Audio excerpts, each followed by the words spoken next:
నామార్చన చేసే ముందు, అభిషేకం చేసే ముందు అభిషేకం గొప్పదా, అభిషేక మంత్ర జపం గొప్పదా, అభిషేకంలో ముందు ధ్యానం గొప్పదా అంటే యథార్థమునకు ధ్యానమే గొప్పది. మీరు ఎన్ని పదార్థాలతో అభిషేకం చేశారన్న దానికన్నా కోరిక ఎందుకు తీరుతుందో తెలుసా? మీరు ధ్యానం ఎలా చేస్తున్నారన్న దాన్ని బట్టి తీరుతుంది. ఈ మాట నా సొంతంగా చెప్తున్నానని మీరు అనుకుంటున్నారేమో. నా ప్రాణం పోయినా నా సొంత అభిప్రాయాలు నేను ప్రార్థన చేశాక చెప్పను. ఎందుకంటే శాస్త్రంలో ఏం చెప్పారో అది చెప్తాను. అది చెప్పడానికే జీవితం చాలదు, ఇక కొత్త విషయాలు ఎందుకు.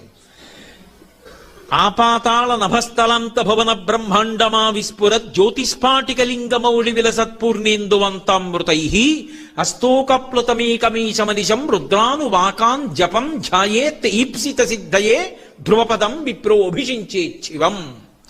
ధ్యాయేత్ ఈప్సిత సిద్ధయే వేదం చెప్పింది. ఇలా ముందు ధ్యానం చేయి.